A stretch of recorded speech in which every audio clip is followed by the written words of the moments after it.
9:30 or thereabouts, we will call the main meeting of the Wood County Board of Supervisors to order. I would ask the clerk to please take the roll.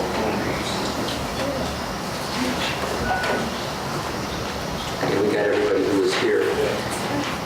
And at this point, I would call Supervisor Lightman forward. Bill for the invocation. I would ask the body to please rise and then remain standing for the pledge of allegiance.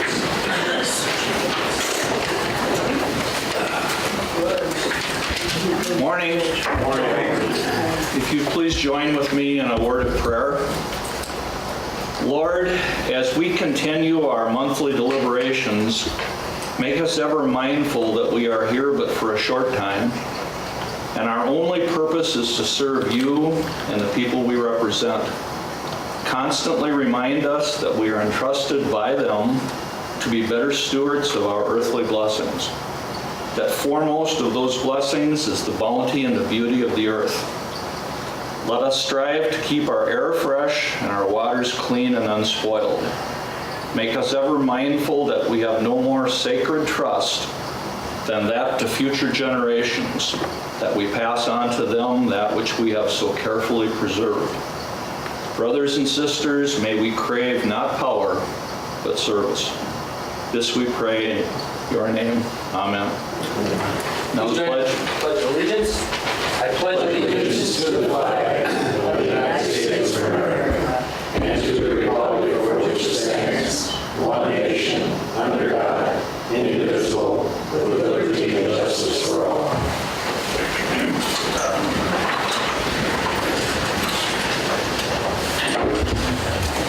Thank you, everybody. If I disappear up here, this chair keeps going down. The hydraulics in our shop. At 5'7", I barely see over the counter here to begin with, so if I disappear, that's where I went. Supervisor Hinkle, before I get to that, I guess we have the minutes from the previous session. Do we have a motion to accept those? And that is by Supervisor Fire, a second by Supervisor Hendler. Is there any discussion on the minutes from the previous meeting? Any discussion on those minutes? All in favor of approval, please signify by aye. Aye. Any opposed? That motion carries. Supervisor Hinkle is excused today. We have no resignations today.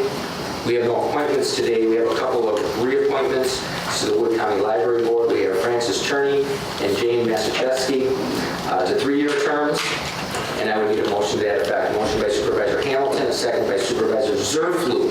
Any discussion on those two reappointments?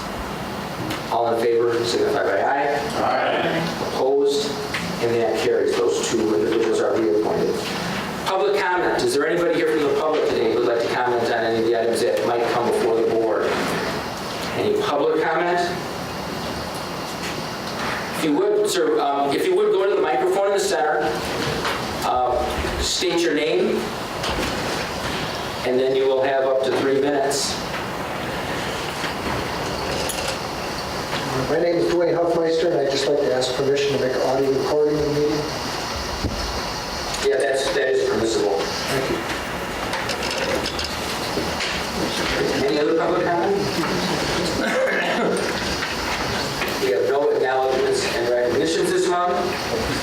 That will get us into the packet. Here we do have a special order of business for the highway construction funding presentation. I'm going to run that right away. Or do you want me to get to that? Okay. We'll wait till we get to that resolution, which will come up very quickly. All right, so that takes us into the packet. You are at page 6 in the packet, and that is the minutes from Tuesday, May 5th of the Executive Committee meeting, as well as 7. Page 8 is the Maintenance Department's monthly letter of comments. Page 9, Human Resources monthly letter of comments. Page 10, HR from May. And then page 11 is the Finance Department's monthly letter of comments from the month of May. Safety and Risk Management on 12. The Systems Department on 13. And then that brings us to the first resolution in the packet, and I assume this is where you would like to place your special order of business. So with that, I'm not sure who's taking charge of that. Is that Doug? Are you going to run that? Okay. Highway Commissioner Pazno. I see Roland Hawk coming up. Mike Martin. There's a team with you, it looks like. All right. The A team.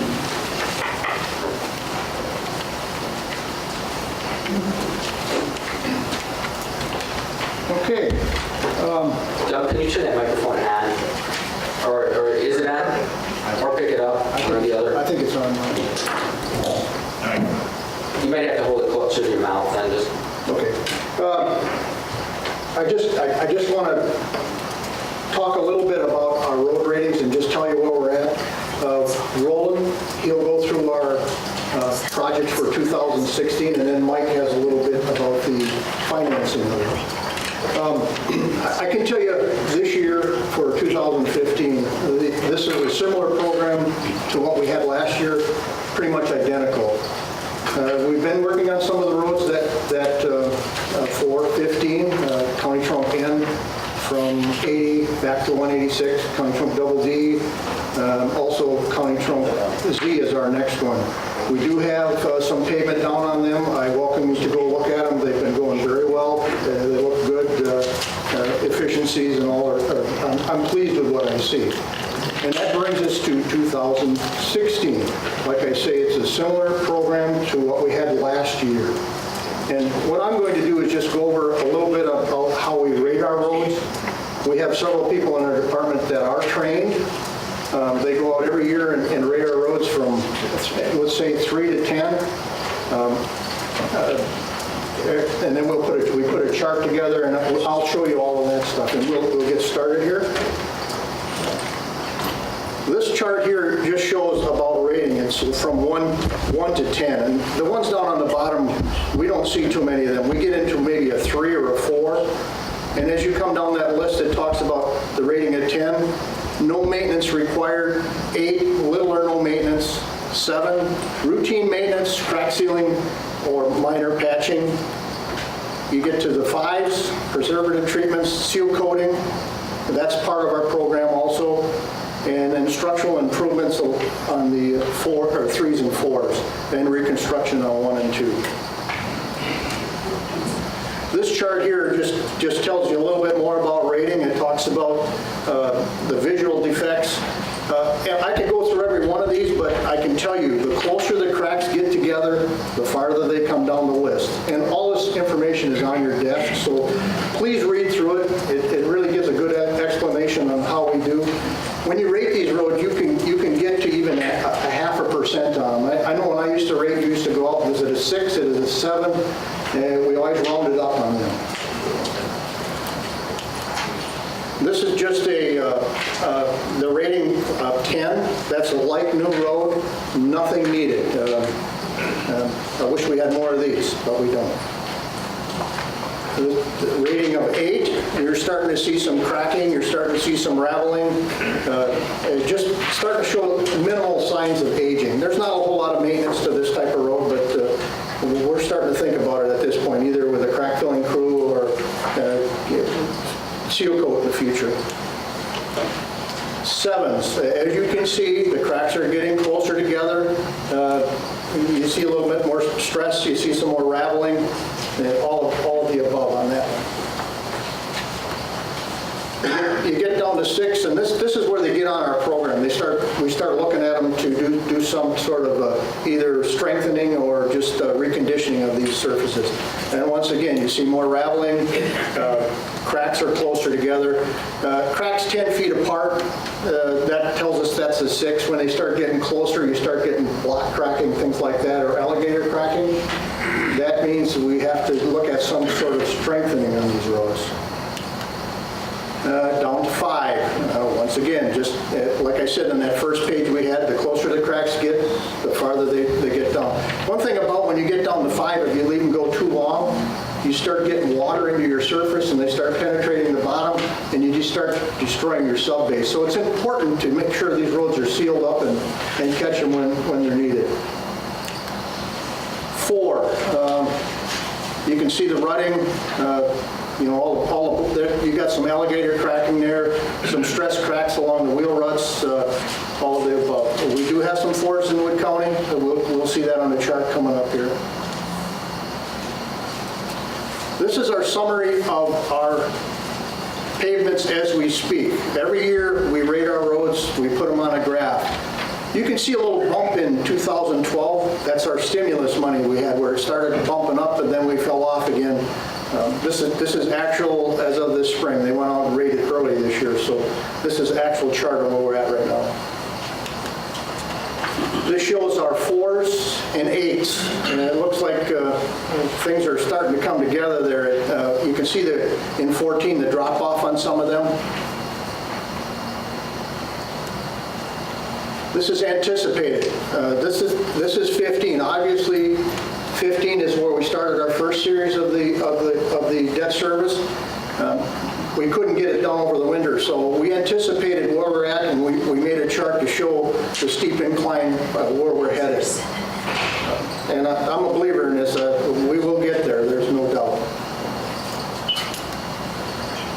Anticipated pavement rating again. This shows the steep climb. And where your 4s, they're still dropping off a little bit. Obviously, when we do pick a road, we look at our primary county trunks first, secondary county trunks second. In other words, if we have 2 4s, we're going to make sure the primary county trunk gets fixed before the 4. And then up next is Roland. He's going to talk about our 2016 projects. So with that being said, I got 2 maps to show you. The first one is our 2015 program. This is what was approved last year.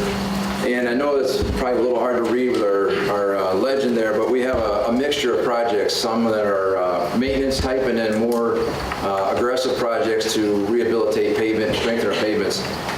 We are, as Doug mentioned, we're probably a third of the way through this program already, and this is only the end of May or near the end of May.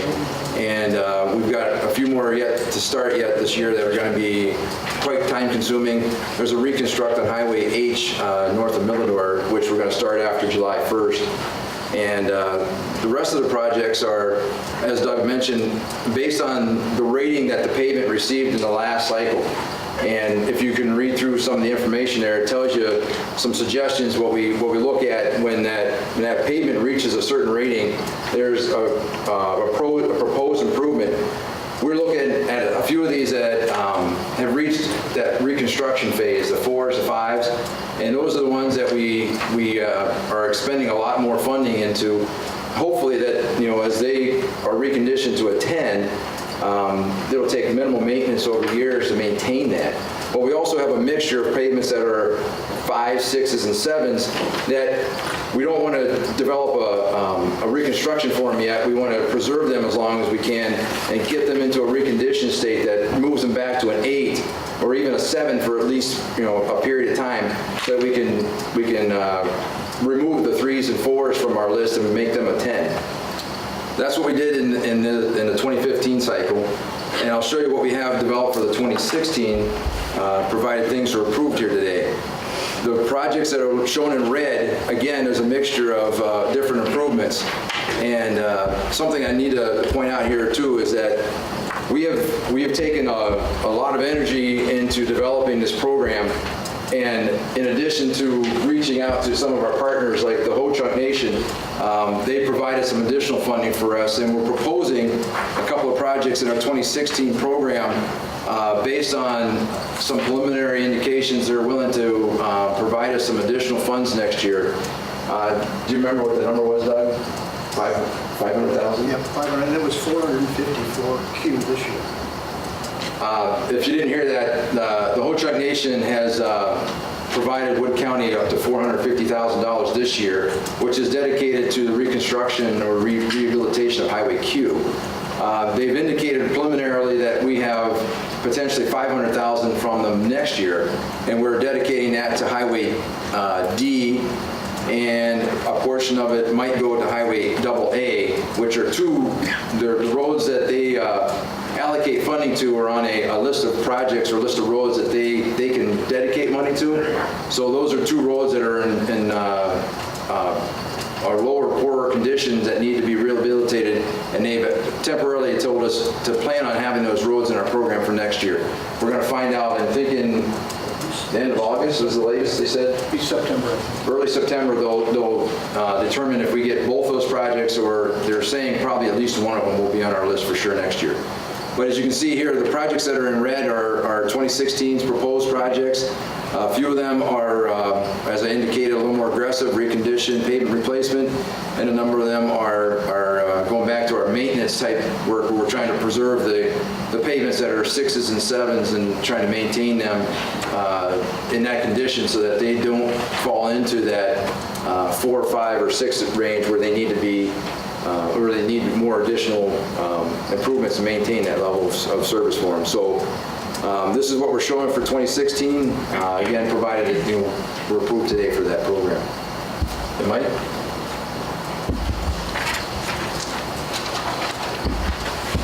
Good morning, everyone. As Doug mentioned, this is the second year of this approach to funding highway projects.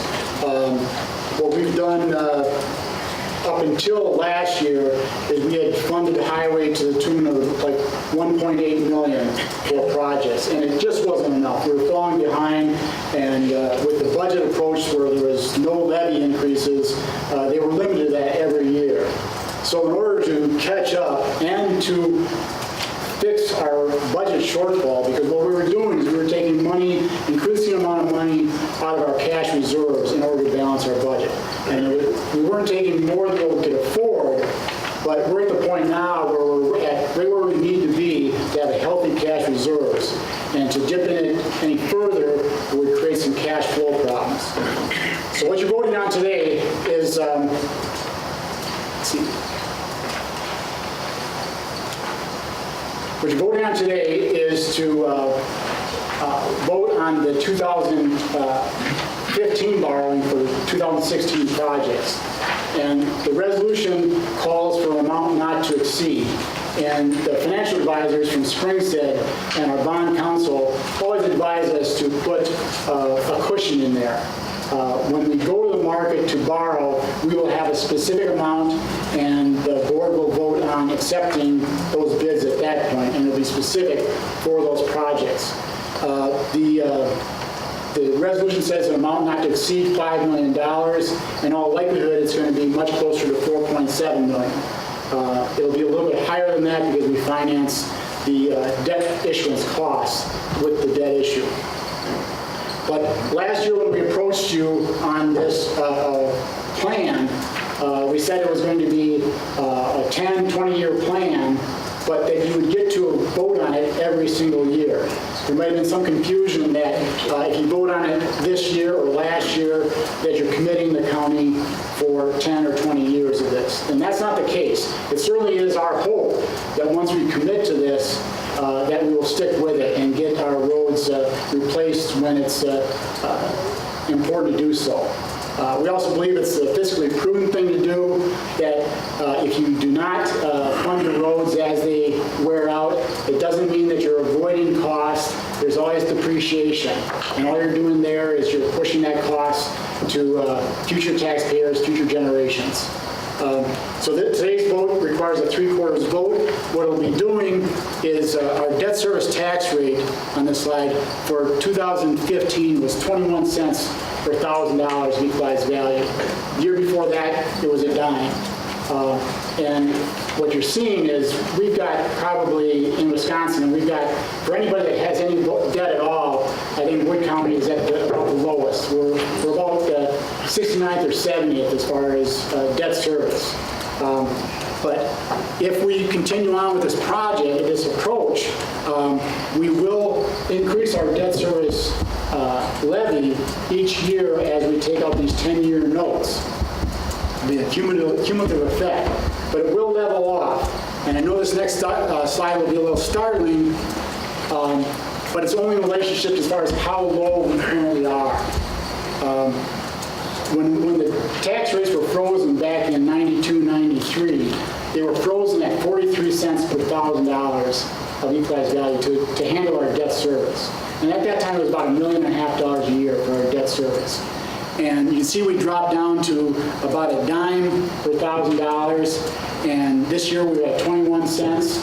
And next year, if this gets approved, it'd be going about 33 cents. So again, that's 11 cents more, $11 on a $100,000 home.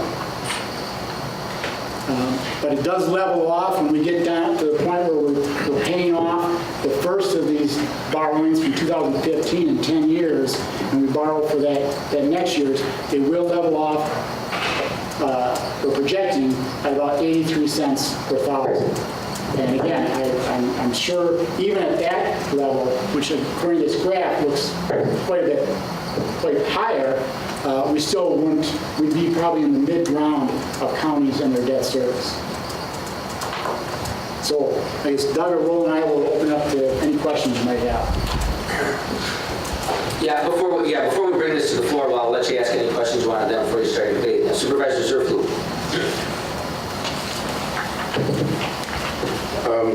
I do agree that fiscal responsibility is not just refusing to spend money or just saying no or spending just frugally, but sometimes, as Mr. Martin alluded to, passing bills down to the next generation. Fiscal responsibility is spending the money now to avoid higher costs in the future. I guess I'm just curious, though, on a per mile basis, if Mr. Hawk could answer my question.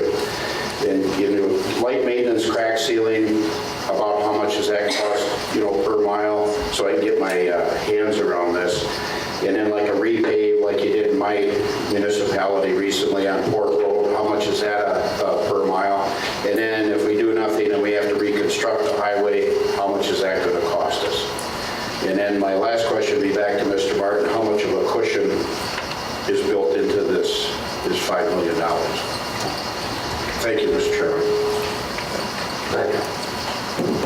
A typical 1 mile of chip sealing, which is preserving a road that's rated as a 7, which is a good quality road, is around $20,000 to $24,000 per mile. That $23,000 to $24,000 per mile will preserve that road for about 6 to 8 years in that condition. And after that, you may be able to get away with another type of a seal coat or chip seal, which will preserve it again. And that puts that pavement down about 14 years, 15 years, to the point where it drops into the next stage where it needs to be rehabilitated, which is the resurfacing, which is putting another asphalt surface on it. That type of work is about $100,000 to $125,000 per mile if it's just a real thin overlay. If it's in really rough shape and the pavement needs to be pulverized, reshaped, it can be anywhere from $125,000 to $200,000 per mile. When it gets to that stage where it's a reconstruct, a total reconstruct on a rural county road, it can be anywhere from $300,000 to $400,000 to $800,000, depending on what you have to remove and how far that material has to come from to replace that existing roadway. Does that answer your question? Yes, sir. Thank you. As far as the cushion, and the other question was if there is any cushion in the projected borrowing for those 2016 projects. I guess they're planning on, they have to spend it all on road projects. If something runs over, I think you would just cut that project off. Yeah, our goal is to do every project we have. Roland and I have many discussions on that. Our roads, we're not trying to build a Cadillac. We're trying to maintain and get them back so they're functional. Do we add a little more room for bicycles and things like that? Yes, on any given road. But most of them, we're trying to get back to where we were. Our goal is to do, when we tell you 22 miles of asphalt surface, our goal is to get to 22 miles. If something runs over, yeah, then we back off at the end. But our intentions to this point are to get them all done. Thank you. Thank you. Concerning the overall budget picture, I guess this would be for Mike. I know that last year when we initiated this bonding plan for the highway repair, it was a bit of a stopgap when we countywide topped $100 million for the first time. And I'm wondering what the repercussions are. I would guess that, from what I see, looking at 2016 and projecting that if we did not pass this, we'd be looking at some kind of a deficit for the ongoing budget. That certainly is my anticipation, that if this debt issue wasn't part of our 2016 budget, that we would go back to the way that we originally were funding highway, and at the minimum, they were needing in the neighborhood of $2 million just to take care of some miles of resurfacing and their ongoing maintenance. In 2014, when we did that for the last time that way, we used close to $2 million. We used $1.8 million from our cash reserves to balance 2014 budget.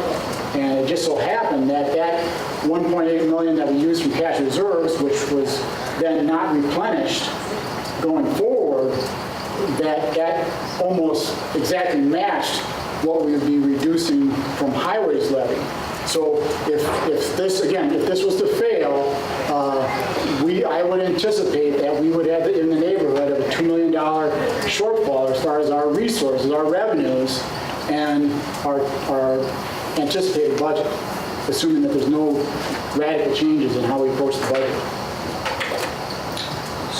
Bill, Danny? Thank you, Mr. Push the button. I was observed. Okay, thank you, Mr. Chairman. Anyways, so talking about just what you were talking about, Mike Martin.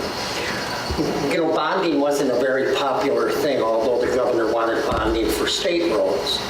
And it wasn't very popular, and a lot of people, I say that, I was at meetings, said that they wanted other revenues such as raising gas tax, maybe toll roads, whatever, wheel tax and things like that. If something like that did come along, just say they raise sales tax, counties would have a right to raise sales tax 0.5% more. That would mean Wood County would have a 1% sales tax. Assuming that did go through and our sales tax revenues were incoming were quite good, what would we do with that money? I mean, we can only do so much. So if we already borrowed $5 million to do our roads for 2016 and still get money from the state or still get money from our revenues that we collected from taxes, what do you do? Share that with the rest of the municipalities, or? So I think we can answer that question, but I'll defer to Trent if he doesn't catch it all. Finish up. If I may, thank you, Mr. Chairman. I was just at a WCA steering committee last week where this was discussed. Even though it isn't part of our steering committee, it was a topic of conversation at that meeting. There is a current proposal that will allow for that the proposal, which is in bill form right now, which has quite a few co-sponsors to it, will allow a county to go to referendum to ask the voters for that 0.5% sales tax. Right now, it just depends. Our sales tax revenue is roughly, rough numbers, $5 million. Roughly. Last year was 6, but that was a very good year. Okay, yeah, okay, so it's 5 to 6 million. But one of the proposals is, how is that going to get divided? If the county were to keep it, yes, that would plug the hole we would need for borrowing. But the latest, what they're hearing, and this probably changed the day after we heard it, was a 30-30-40 split. 30 for counties, 30 for cities and villages, 40% for towns. That is all to be determined yet. That is not set in stone by any stretch. If the counties were able to keep all their sales tax revenue, our need for borrowing would go away. I mean, just simple numbers, it would go away. Now, granted, those tax collections, I mean, we have to have the election and then you gain those tax revenues over a period of time. That doesn't happen day one. I mean, just because we passed a referendum doesn't mean we now suddenly have $5 million coming in. That takes a year to get the $5 million. So it takes time to get there, but that is a proposal that has a broad bipartisan support. With that comes the, unspoken guarantee that general transportation aids, your basic maintenance money, would stay the same. There would be no additional money coming forth from the state for projects of our sort. Don't plan on any increase in GTAs. I think I can add a little bit to that, Bill. It would go to referendum. It would have to be passed by the county. If that did occur, that those dollars would have the ability to replace the bonding. Yes. That is a very good possibility. That election, though, or that referendum couldn't occur until April, I understand. At the earliest, it wouldn't take effect till the following year. If that answers your question from a timing perspective. Go ahead, Bill. Okay, so let's assume, and it was not a very popular thing to raise the 0.5% sales tax. Let's say the county board failed to, or the citizens failed to pass such a referendum, then that would leave towns and villages without anything, and they'd probably have to go to borrowing just like we do, correct? What if there was some other miracle that happened, such as gas indexing and things like that? Would that affect? But I did hear we could go out of this bonding because of an increase in revenue from someplace else. Okay, thank you. Supervisor Lynch.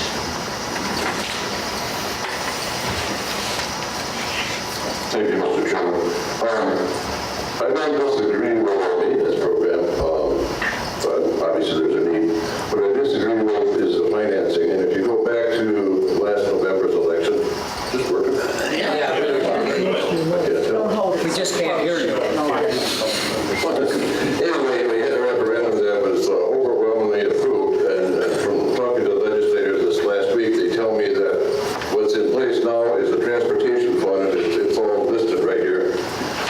Not only is the gas tax, but it also takes the money from handling, licensing, and registration of vehicles that go into a transportation fund shall be deposited only in the transportation fund or with the trustee for the benefit of the Department of Transportation only.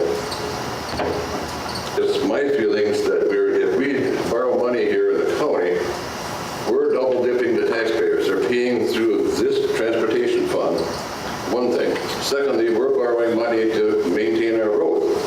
I gotta believe that with this new proposal where they're not gonna take the transportation fund and spend it somewhere else, they should have more money to get it back to the counties and general transportation aids. And Doug and I just had a discussion the other day on the Nepco fund, which is another issue. That's 2 cents a gallon, which they're not spending for cleanup anymore. But I think you said that was Tim Panzer you talked to? Yeah. Anyway, that generates $75 million a year at 2 cents a gallon. Question is then, at 30.9 cents a gallon, how much money does that generate? Add to that all the other items that I just mentioned pertaining to highways. How much money is the state going to have in the transportation fund to bring back to the counties and other municipalities? I don't think we should be borrowing this money. We should let this fund shake out and depend, see what happens with it once they have, say, a year under their belt. I'll let Trent answer that. You know, we'll get in we've had a few of these, we're kind of getting into the debate instead of the question part. Trent, go ahead and answer the question on that. I'll wait till the resolution is before. Sure. Yeah, that's fine. Okay. So you're coming. Any other questions of the Supervisor Nelson?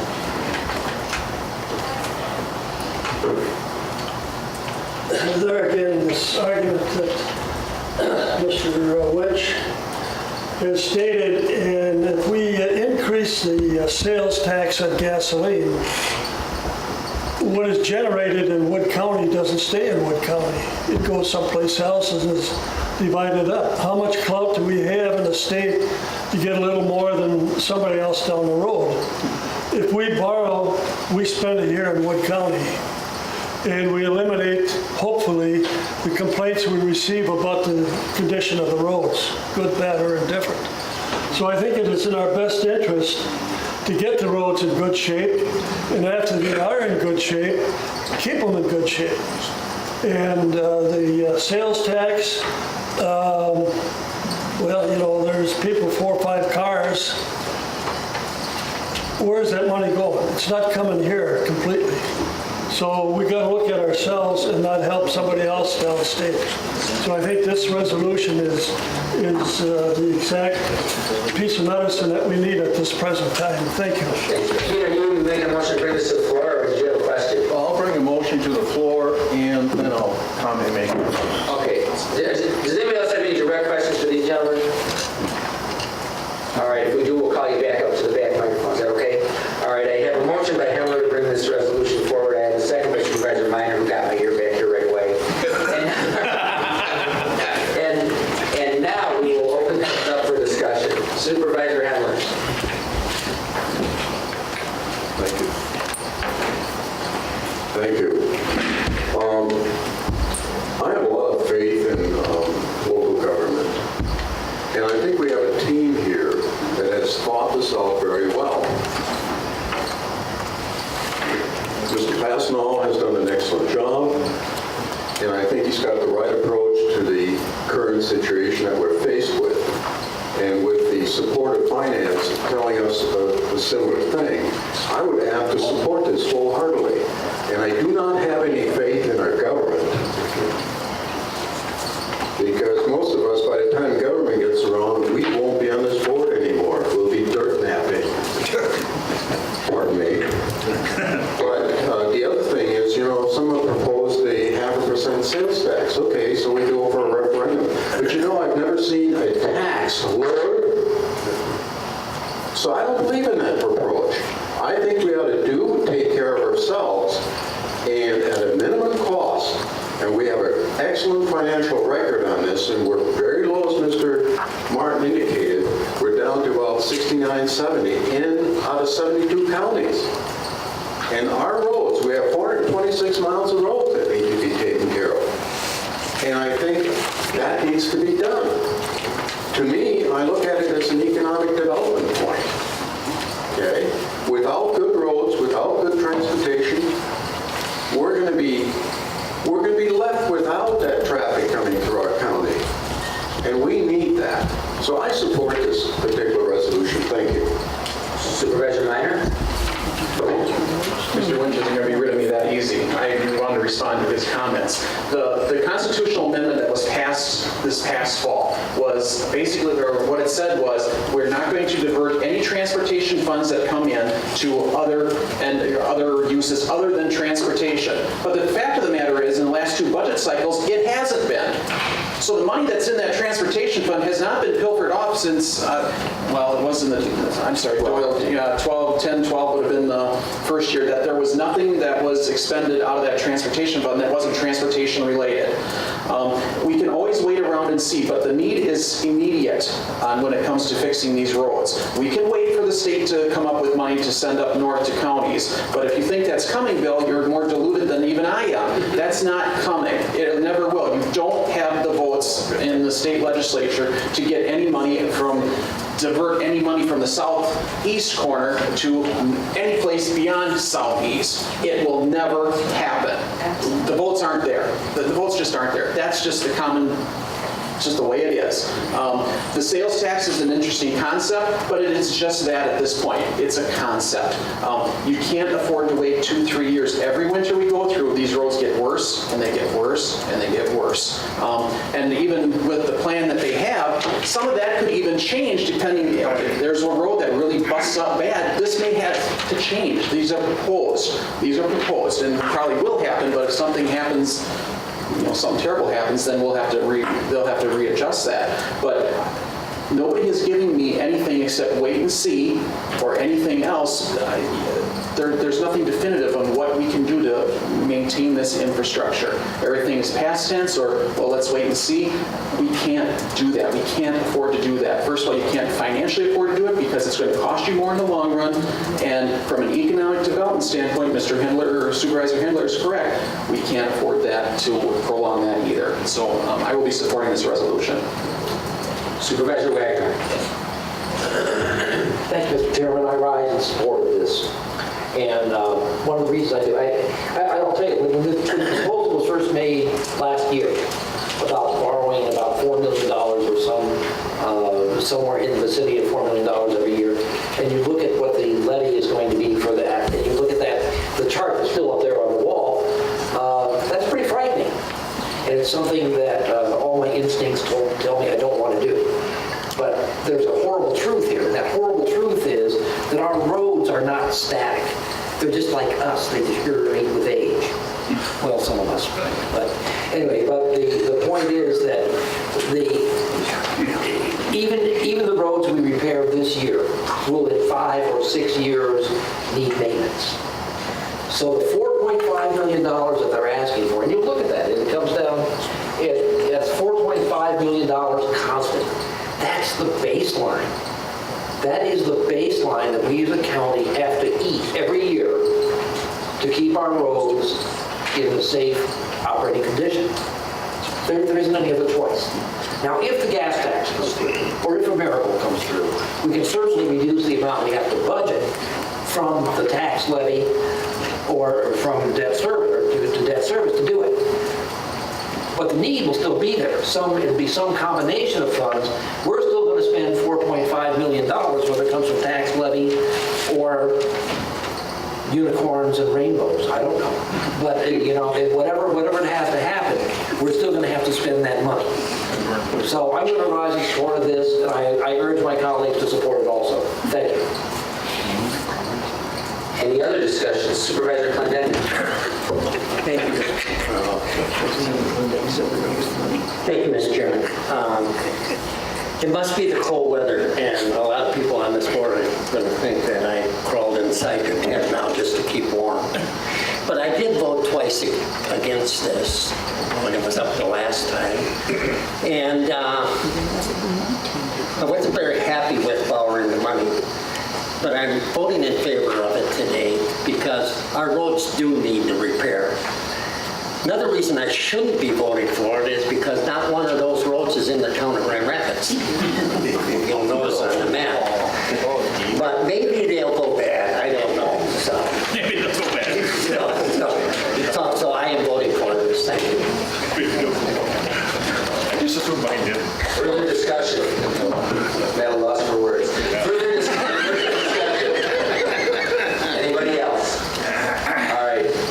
Seeing no one else wanting to speak, Cindy, we'll put the board up here if we can. Is there a way we can turn that on? Okay, there we go. I would ask you to please vote.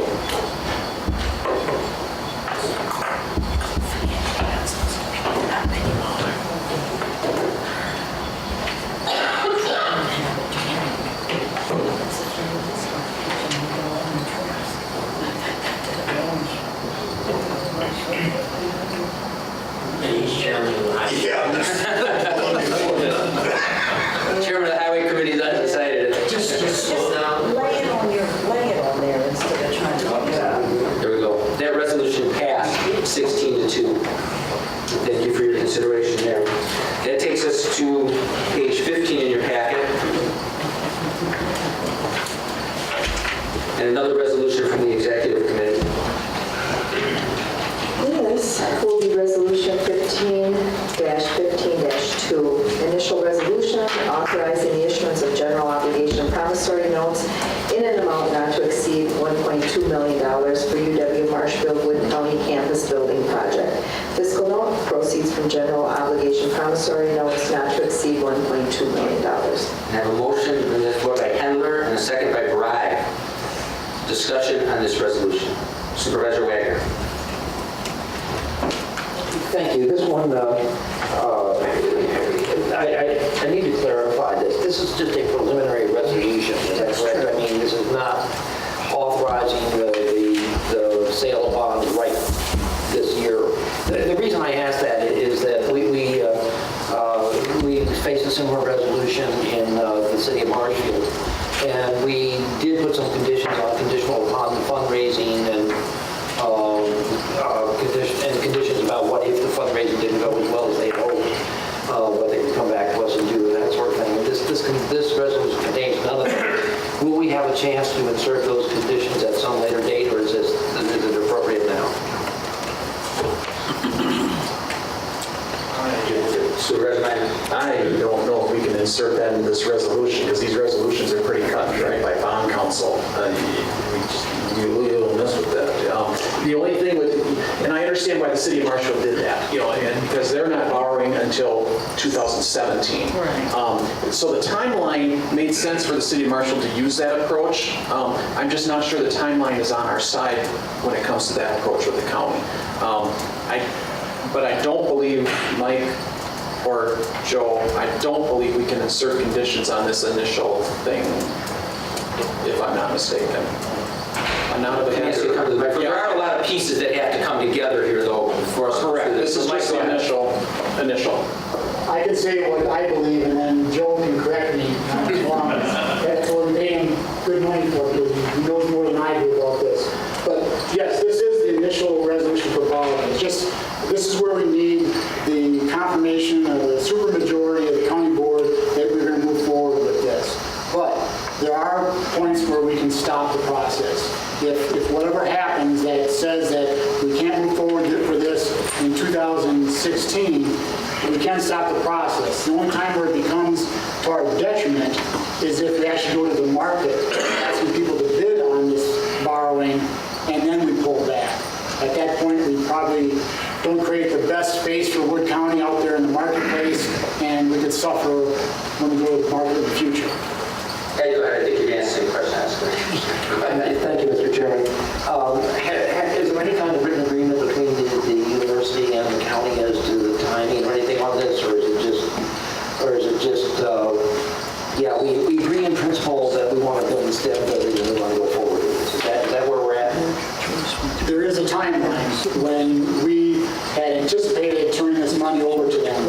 And I don't remember exactly when it is, but it is sometime in 2016 that we would give our half, our $1 million, towards the project.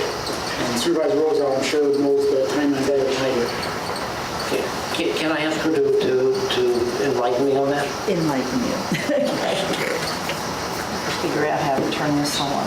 Okay. I'm going to ask Michelle to come to the, because I don't have the timeline in front of me, and I assume you brought it. But I do want to speak, and Michelle, I'll just let you speak to where we are with the fundraising now, too. Sure. So, I mean, I've got the figures in front of me, but you've got the mic, so you go ahead and let them know. Just to kind of recap, the request would be in the spring, the groundbreaking would be spring of 2016, and on our Gantt chart, we had slated it being in March or April, assuming, of course, as Mr. Regner had mentioned, that we raise all of our funds. We will be kicking off the campaign in July when we hit the 50% mark of the $6 million fundraising, which we are just shy of $100,000 right now. So it does look like we will be making that a public campaign starting in July, and then the 2016 $1 million for the county would be in the spring, and then the city would then be in 2017. So. I think where Supervisor Wagner was going, there's a huge private fundraising component to this that has to be done prior to us obligating ourselves to this project. And I think that's maybe where you had a little bit. Yes, it was. Supervisor Hendler, I'll go to you, and then Supervisor Roser.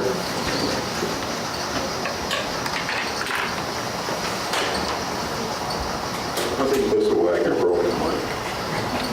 It's working. Because I knew you needed work. Well, thank you, Mr. Chairman. I certainly will speak in favor of this particular resolution. I'm speaking from the time I spent most of my life at that particular institution. And it's one of the best opportunities, I believe, for our students of this county and the future of this county. The Aldo Leopold building, I don't believe anything has been done to that building since I left the university, and I think it's in dire need of renovation, both from a health and safety standpoint, but also from the ADA standpoint. I think you've heard that before. The STEM building, on the other hand, is a marketing tool to prepare our young people for the future. And I consider that, again, a form of economic development, investment in the future of the people of this particular county. The amount of money that's involved in here from the city, which also they approved that, and hopefully I can get your support on that this morning, is that the fund drive is pretty well on its way. I think it's over 54% at this point. Correct, Michelle? No. Almost 50%. Almost 50%. Okay, great. And I think by supporting this particular venture, I think it will help us at the university to obtain our capital drive fund. I really believe in this thing. And I remember myself being here on January 17, 1996, sitting in the cheap chairs. This time I'm in the front of the aisle. And we had a similar request, only that request was for $7.2 million, half from the city, half from the county. So now what we're asking for at the university is $1 million. And $1 million from the city. It's a bargain, folks, believe me. And we're helping ourselves and the youth of this community, because every student that goes to that campus goes there for less money than at a four-year institution. It gives them the start. And I think education is the only way to to function in the future. It's a good marketing tool.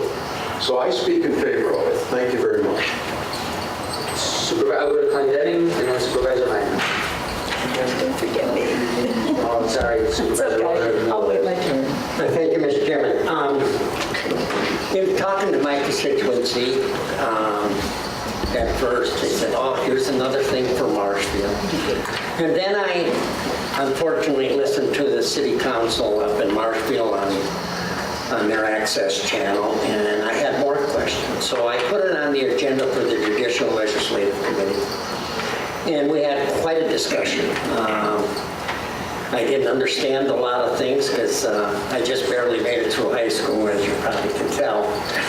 That was uncalled for that. But however, I learned a lot in that meeting. I really did. And I asked a question, and I said, just what does this $1 million go? And the governor is cutting the UW systems money, and I was told if you turned the UW in Marshfield upside down, all the things that fell out of it would be things that the governor is cutting, not the building. So, or the opposite way. Donna told me, see, I didn't go to college, so I got it wrong already.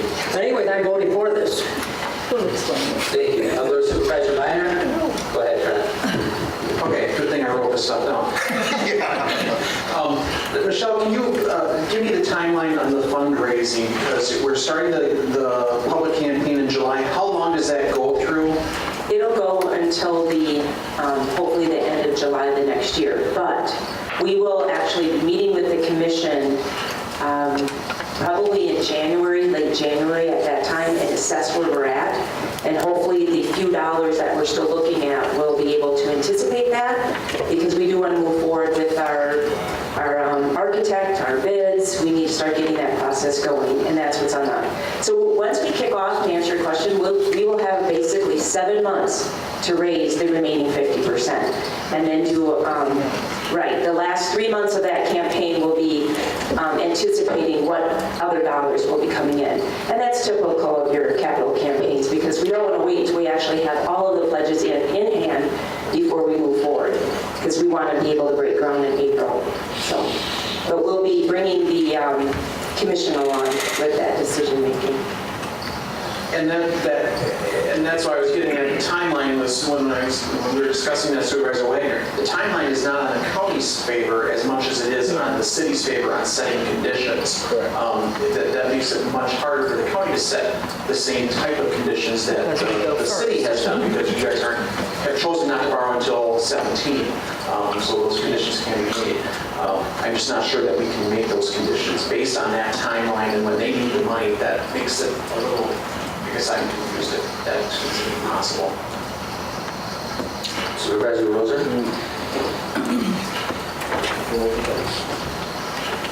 Thank you. I just wanted to say, first of all, thank you to all the supervisors that came that month that we opened up the current science building, and that really, hopefully showed people what our need is, because, the dean is here today, and she has, she's always smiles when she says, this is the equipment that I took my science and chemistry classes in. And so I don't think anybody's going to object to the fact that there is a need for this facility.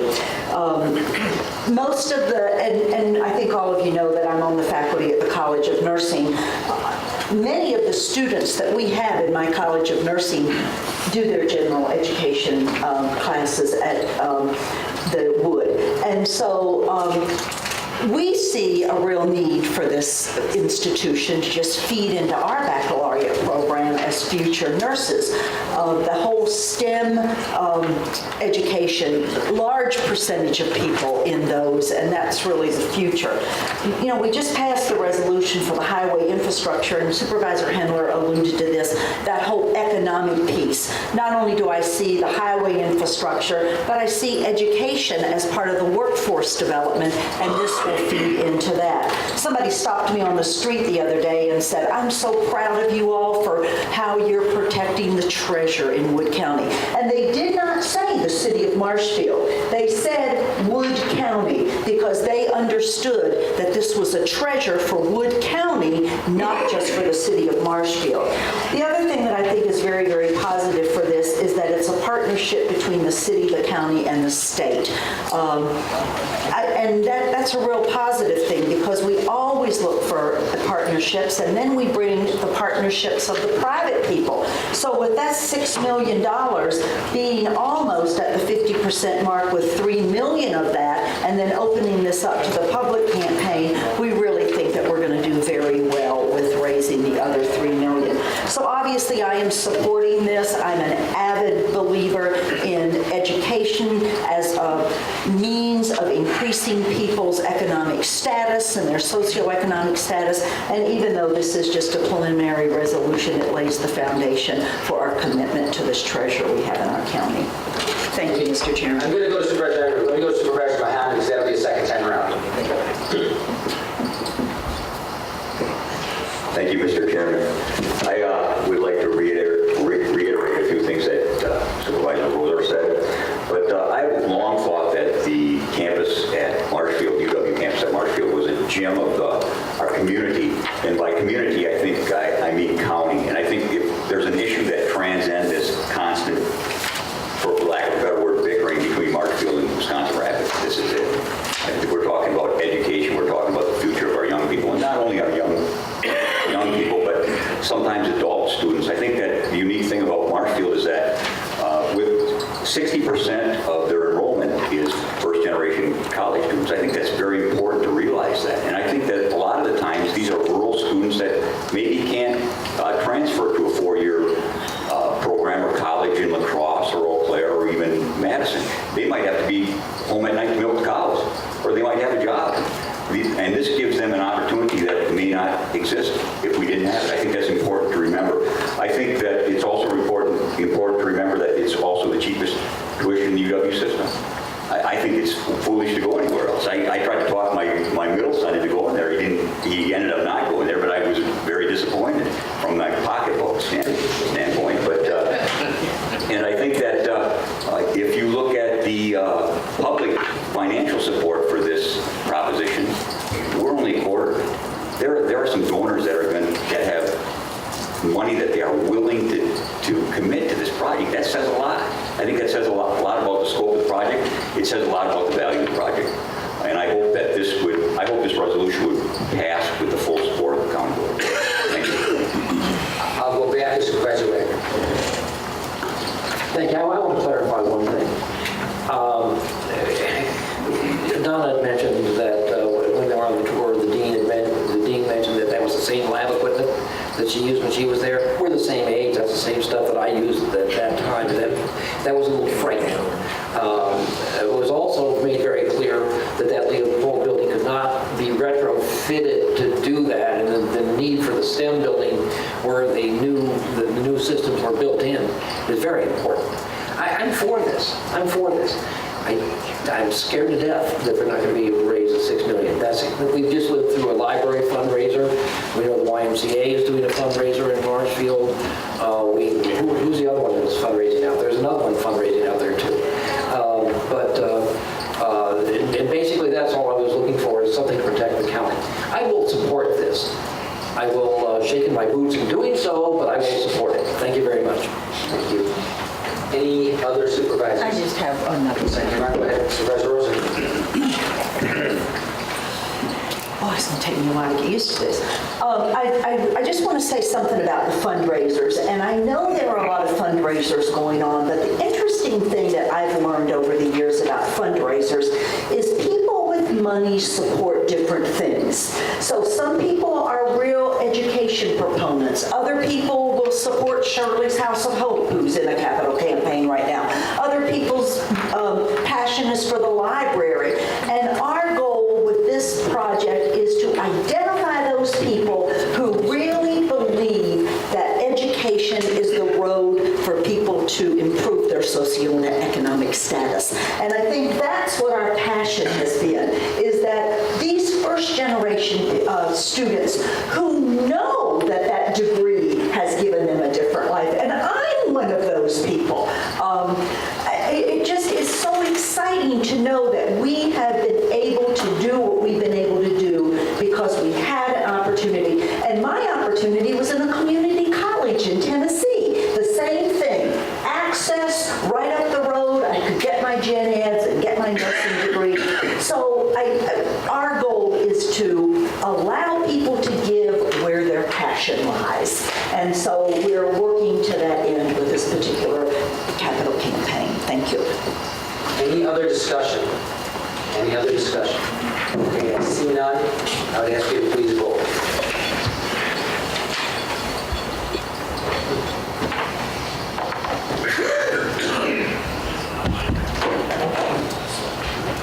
There you go.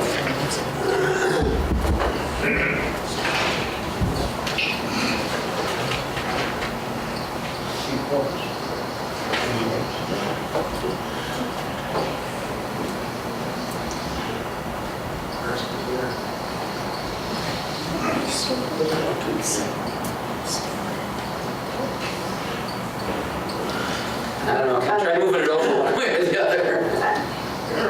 There we go.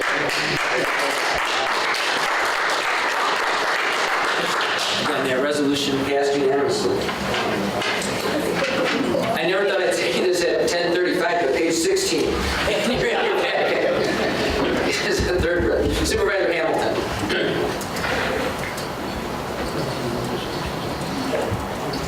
Thank you, Mr. Chairman. I apologize, I wanted to back up. Page 12 at the top, the Governor Walker's proposed budget is to discontinue the LGTIF, which means rate increases of up to 45%. Is that on our insurance premiums? That's the local government property insurance fund, which has insured bonds on their property for years because it was at a rate that really was unsustainable. They have run that fund into the ground. That doesn't mean that a county, ours for instance, would have a 45% increase. Some of these policies have been rewritten at a 2 or 3% increase, but they're going to look at experience and they could be as high as that number. County Mutual is prepared to write policies should we run into a situation like that.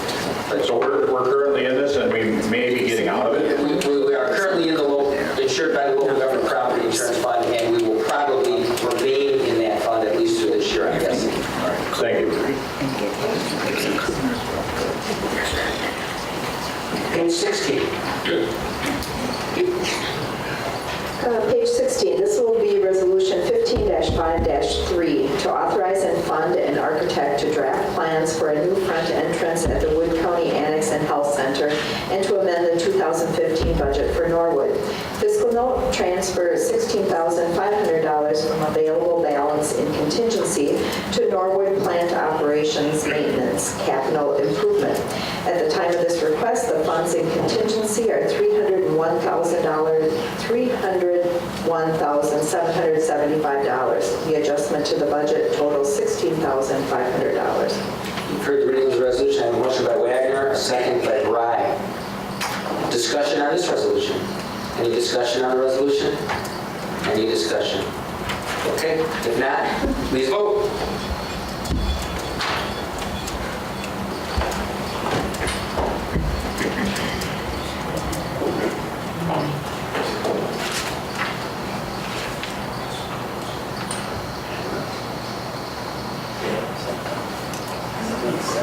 Give it your best shot.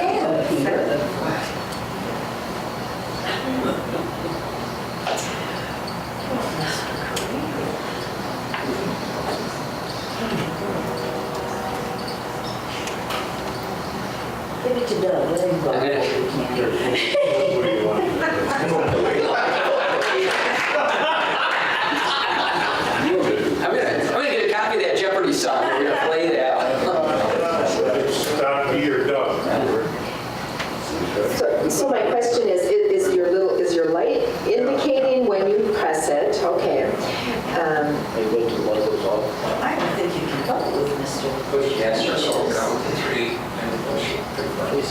15?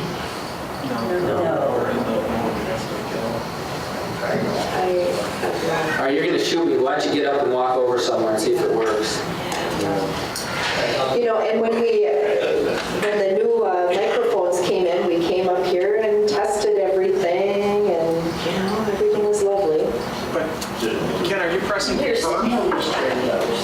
No, because he hasn't voted yet. Yeah, but I see him, I think he's pressing. Are you pressing confirm or your vote? Confirm. No, you haven't voted I yet. did. No, you haven't. It is not on the board, yes. According to the light, I did. No, but here you have it. There you go. Okay, now you can confirm. There we go. Excellent. That resolution passed. to come with 16-2. Thank you. All right, page 17 in the packet. Human Services Committee meeting of April 27th. That's page 17, as well as 18. The report from that department, beginning with Director Redder's report on page 19 and going through page 24. I'll give you a chance to go through those, the update from that department.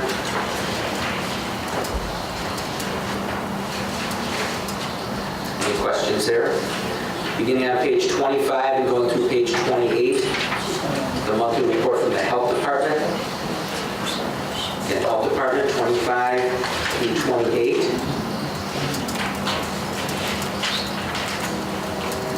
Page 29, monthly report from Edgewater Haven. Page 30, Veteran Service Officers monthly report, as well as 31. And that takes us to page 32, and we have a resolution brought forward by the Health and Human Services Committee as well as the Executive Committee. This will be Resolution 15-5-4 to create a Teacher Service Coordinator position in the Human Services Birth to 3 program. Fiscal note, currently $50,000 is budgeted and the remainder will be covered by new revenues. Wages and fringes totaling $65,174.36. I have a motion by Supervisor Fire, a second by Supervisor Zerflu. Discussion on this resolution. Is there any discussion on this resolution? Please vote.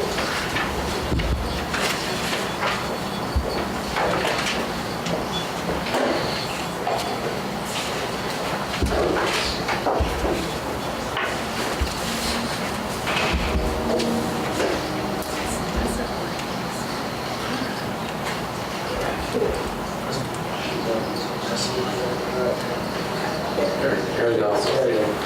That resolution also passed 16-2. Thank you. Page 30. Technology is great, right? Page 33 in your packet, minutes of the Wood County Public Safety Committee of April 13th. That's 33, 34, 35, and 36. The Central Records Committee meeting of April 28th on page 37 and 38. Humane Officers Report on 39. Wood County Coroner Dara Ham's report on 40. Various jail population reports on 41 through 45.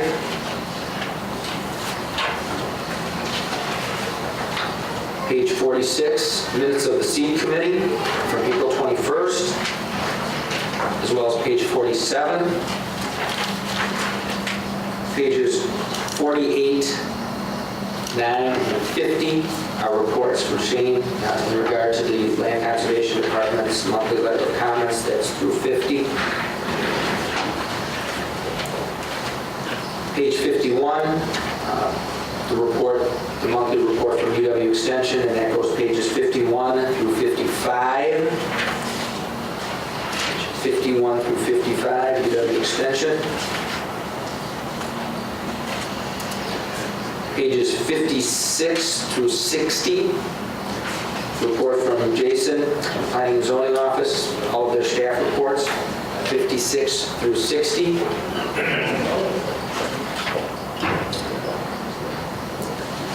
All right, any questions on any of those staff reports? All right, Page 61 in your packet, minutes of the Judicial and Legislative Committee of April 15. It's on 61, 62, and 63. Page 64, same committee, their meeting of April 22nd. That's 64, 65, pages 66 and 67. It's a small book written by Chairman Clendenning, where he was last month, in case anybody's interested in knowing. Page 68 in the packet, a letter from Corp Counsel Gastenholz, the Battle of the Forms letter, a pretty good one there if you haven't read that one, as well as page 69. Page 70 in there, the monthly report again from Corp Counsel Gastenholz, that's 70. Page 71 is the monthly report from the Child Support Agency. Mr. Bruin, any questions there? Pages 72 through 74, notice of injury and claim for your information. That brings us to page 75 in the packet, and that is a resolution brought forth by the Judicial and Legislative Committee. This will be Resolution 15-5-5 to increase the per diems of the Wood County Board Supervisors to $50 per meeting, irrespective of the length of the meeting, and set the monthly salary at $150. Fiscal note, an annual increase of a few $1,000s for all of the people who receive meeting per diems, and $11,400 per year for the salary increase. Motion by Supervisor Clendenning, a second by Supervisor Zerflu. Discussion on this resolution. Any discussion on the resolution? Supervisor Clendenning? Thank you, Mr. Chairman. We discussed this at length. 1992 is the last time there has been a raise. I know a lot of you are very comfortable with this because you don't have any competition. So now why not collect this little salary so other people that are working don't have to come here and not support it. I would hope that you would support this, as I believe it does bring competition to the board. And for some of the people that are not retired, that have jobs outside of this, it's something to take off a day off of work, especially if you're at the mill and you get $40 for it. Sure, you won't show up, and I know this happens, and I would hope this is for people that are to be elected in April of 2016. This would take effect in May of 2016. This is not for yours now, so I would hope people would vote for it. Thank you. Thank you, Mr. Chairman. I guess I look at this and supporting it on a committee is it's just not going to a judicial, legislative, public safety committee or board meeting. It's the reading that one does at home to prepare for the meetings also. That's why I really support this issue, and once again, I think those that do the work in the county should be justly compensated. Thank you. Supervisor Mahan? Thank you, Mr. Chairman. First of all, let me say I didn't get into this for the money, and any of you that are in it realize it's probably a losing proposition. However, as Mr. Clendenning stated, I guess I really didn't think of it that carefully until he did, but for guys like Trent and I, who are still working guys, it does make a difference. I have to miss a lot of meetings because I'm not going to give up the salary I get working at the mill to attend a 2-hour meeting. I can't do it sometimes. And I'm not saying that this would change that situation, but it is something, and I think I will support it. Thank you. Thank you. Thank you. Supervisor Mahan? Well, I'll be the first one to say I actually will not be supporting this. Yeah, it's a commitment. And Supervisor Rosar's full-time, Supervisor Mahan's full-time, I'm full-time. It's a commitment. My vacation days are used in this building. And that's my choice. That's my choice. I look at pay versus what I make on the township. I make more in the town than I do in the county. But it's not about the money for me. It's as sappy as it sounds, it's a commitment that I make, and I truly believe in public service and local government. I just don't see the need. This isn't a big salary increase. I'm sorry, I just don't see the need for it myself. That's my opinion. Any other discussion? Any other discussion? Supervisor Ashbell. The only problem with this I have, we don't work with this like we do with the local government. We always walk up to the people at the annual meeting and they have to voice on whether we should get more money or not. So this kind of leaves all this right into this own crowd here, and I don't really feel comfortable with that. Supervisor Clendenning. You know, maybe somebody else out there has commitments and would make the same thing and collect the $50 and $150. Maybe they would have the same attitude as some of you. And as far as the towns, that's in the statute that they have to do it. Your legislators give themselves a raise, your Congress gives themselves a raise, and they don't go to the public for it. But of course, they got competition once in a while, so maybe that's what you're thinking about. Any other discussion? Any other discussion? All right, please vote.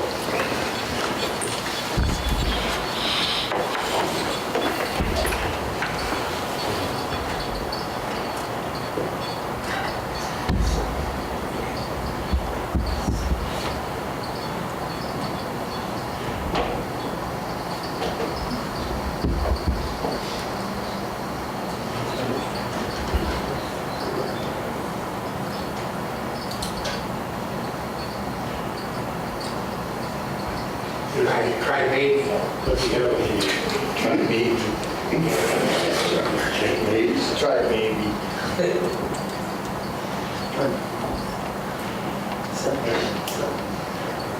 There we go. That resolution passed 11-7. And keep in mind that doesn't, as Supervisor Clendenning stated, this does not take place until after the next election. Just to clarify that. All right, page 76 in your packet. A second resolution from the Judicial and Legislative Committee. This will be Resolution 15-5-6 to increase the meal allowance of the Wood County Board Supervisors and staff commencing in April 2016.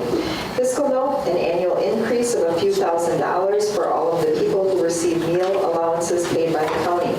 The funds would be combined in the department budgets. You heard the reading of the resolution. I have a motion by Supervisor Zerflu. I have a second by Supervisor Clendenning.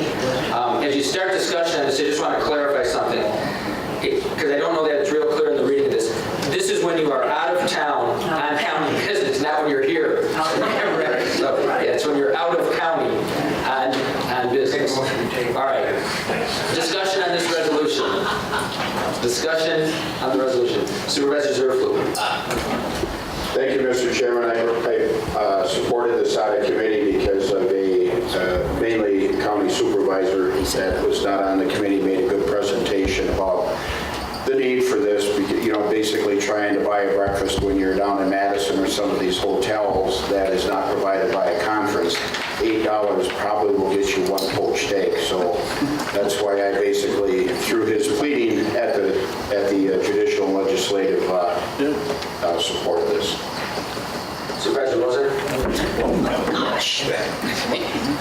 So I've heard stories through the years, and I just want the public to know that this board has been fiscally responsible over the years, because I remember hearing stories where the county board would meet and then take a break for lunch so everybody could turn in their lunch per diem so that they could, for county board, and then they'd come back and maybe meet for 15 more minutes just so people could have their lunch paid for. So we really have done, I think, a good job. There's no doubt that costs of meals have gone up, and when people are out of county, especially in Milwaukee and Madison, meals are not cheap. So I will be supporting this, but I just want the public to know that changes have been made over the years where we have become more conscientious about how we spend taxpayer dollars. Thank you, Mr. Chairman.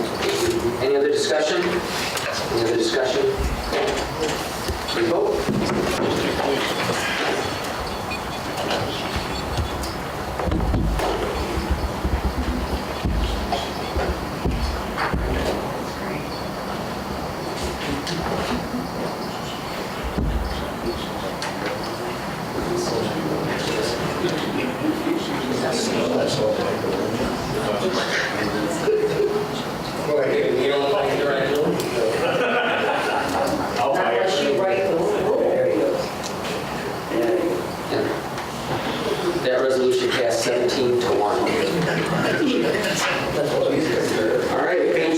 77 in your package, another resolution from the Judicial and Legislative Committee. This will be Resolution 15-5-7 to modify Rule 28 of the County Board rules so as to require any changes in pay grade to positions of employment to be approved by the County Board before going into effect. Fiscal note, unknown and probably nominal. Okay, for the reading of the resolution, I have a motion by Supervisor Clendenning. A second. Do I have a second? I have a second by Supervisor Leitner. Discussion on this resolution. Discussion on this resolution. You go first? Yeah. Supervisor Minor. Thank you. Thank you, Mr. Chairman. I do not support this resolution. I believe that when you look at new positions and that type of thing, I think the way we do it now is works very well. Never does a reclass, or very rarely, I think of one instance, and that was just recently, does a reclass come from the executive committee. It comes from the departments going through their oversight committees saying, hey, I restructured this, hey, we can't find the qualified applicants. Well, it goes through the oversight committee and then to the executive committee. Any additional FTEs going through the budget process, that only makes sense to me. I mean, usually they're tied to funding. The funding is a fiscal, our calendar fiscal year. That makes perfect sense to me. I mean, Mike even has a couple of slides each time saying, where are our FTEs? What have we done? So everybody should be paying attention to that. Requests for new positions always go through the oversight committee, even if it is through the budget process. That goes through the oversight committee already, and then the county board votes on it through the budget process. It's laid out before the county board during the budget process, during the budget presentation. So I just don't see the need for this particular resolution. I will not be supporting it. Supervisor Roser. Thank you, Mr. Chairman. I also will not be supporting this resolution. I agree with Supervisor Minor that the way we do this, there certainly is a lot of vetting of all the positions and the pay grades. Many times within departments, when attrition occurs, we look at ways to reorganize and to change people around to make the work that's done in those departments more efficient and cost effective. By the time these positions are finalized, they've gone through the oversight committee, so there's X number of people on the oversight committee, then it's gone through another committee. So you may even have half the county board that's already weighed in on whether this is a good idea. So my philosophy is, if it ain't fixed, don't try to break it. I mean, if it ain't broken, don't try to fix it. Oh, for the love of Pete.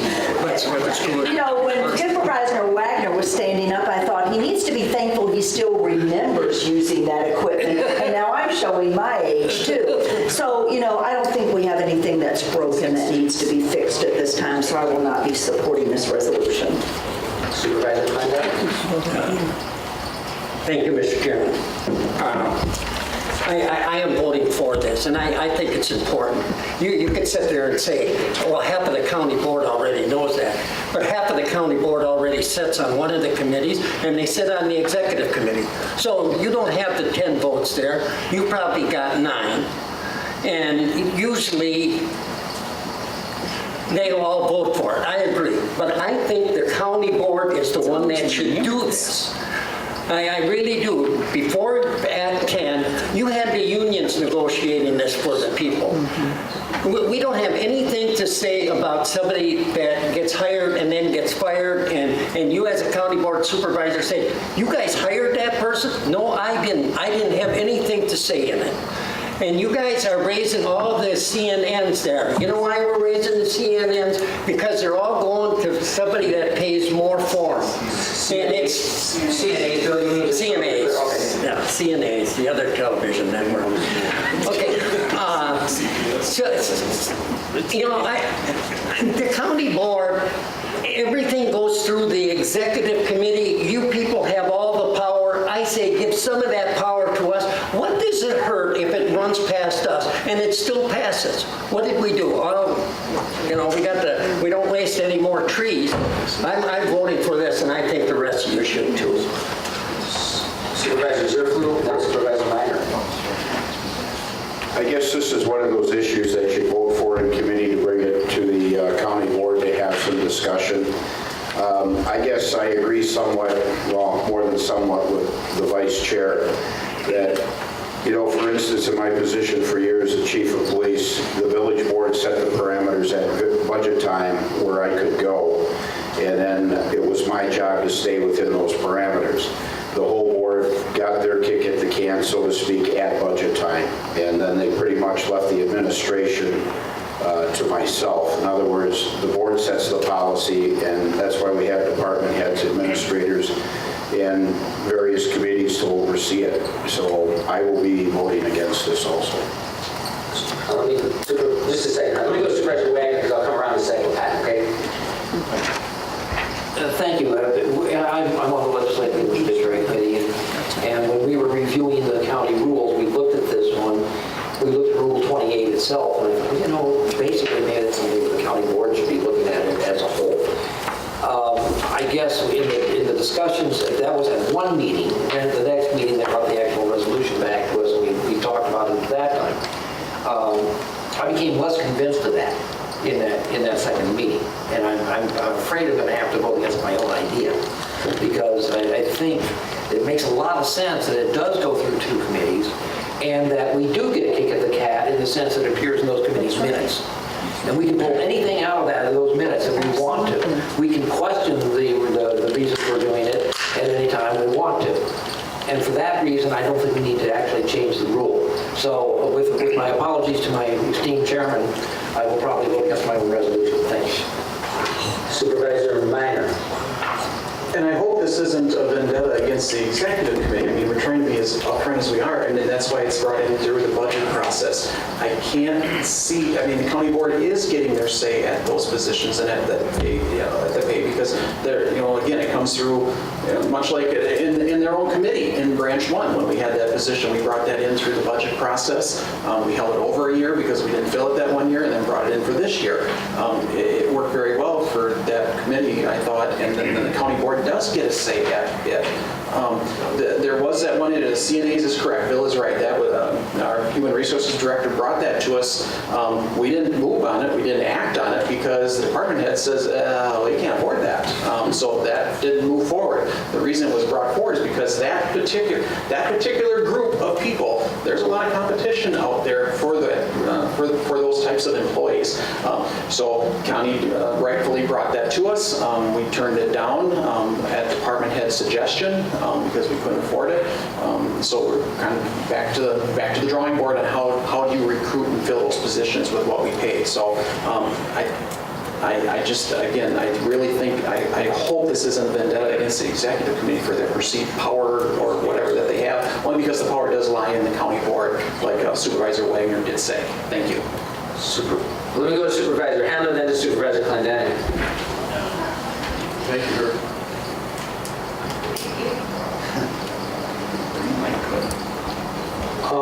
It works.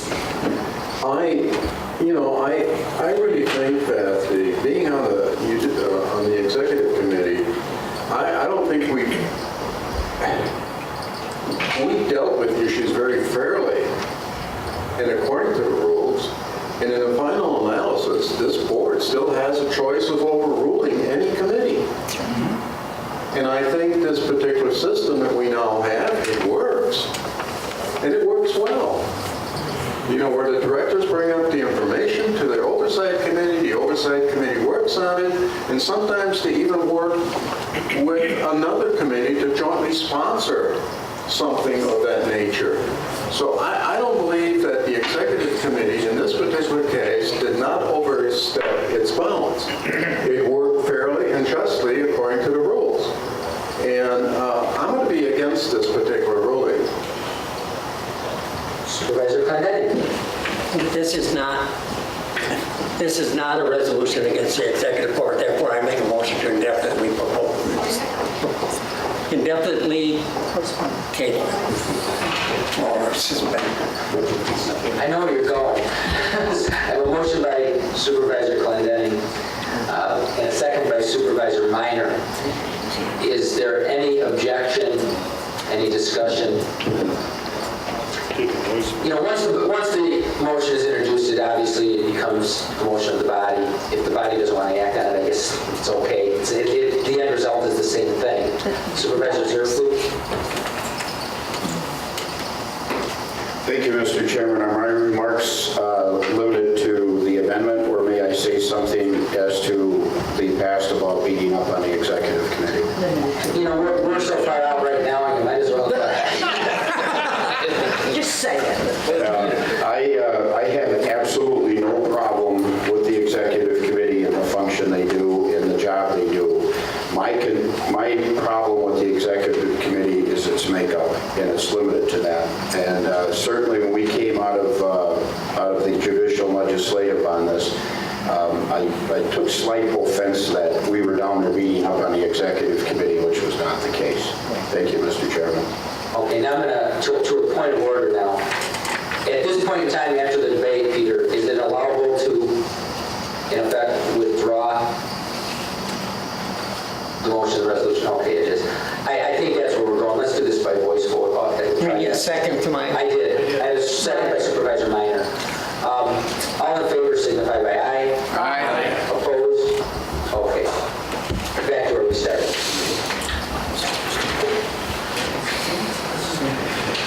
The whole point of Robert's Rules of Order is to make sure we're clear on the issue and we get where we're going and we don't slight anybody. So if that's where we get at the end of the day, we're pretty good with that. Page 78, minutes of the Highway Infrastructure and Recreation Committee of May 7th, as well as page 79, 80, 81, and 82.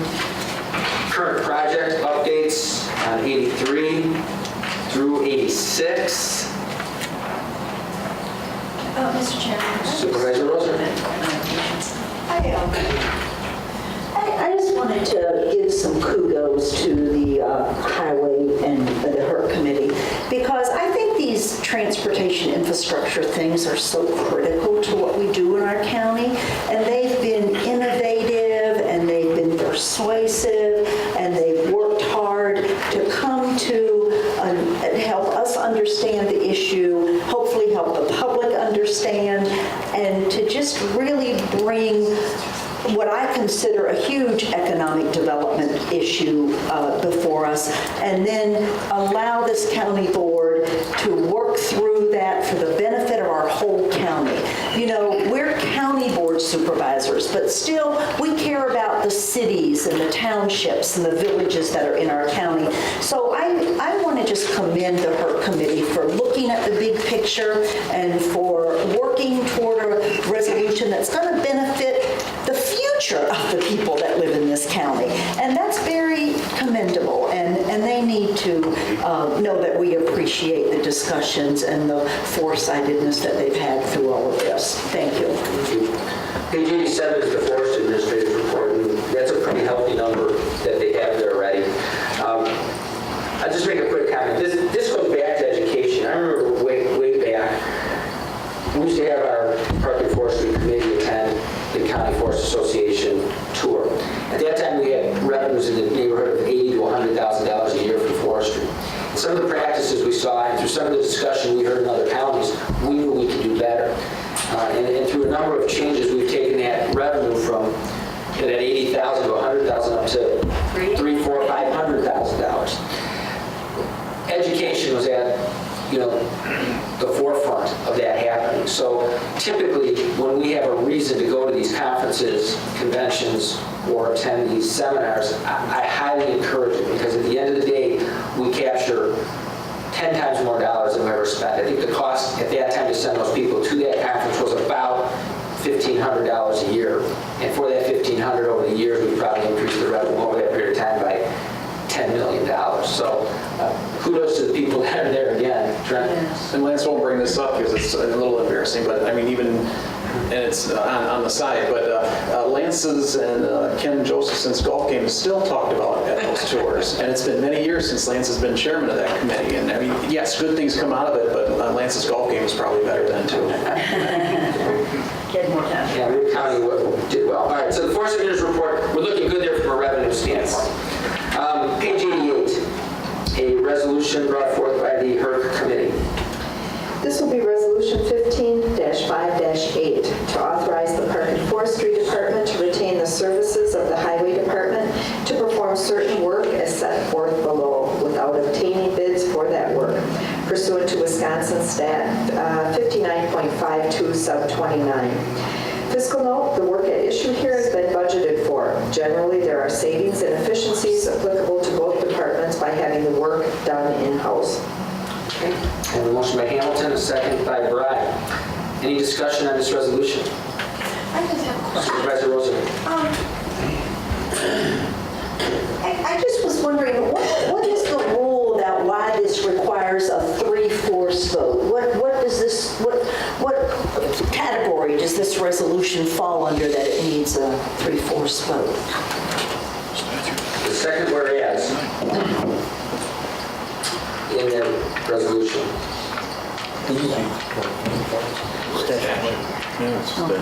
Okay. Any other discussion on the resolution? Any discussion on the resolution? All right, please vote.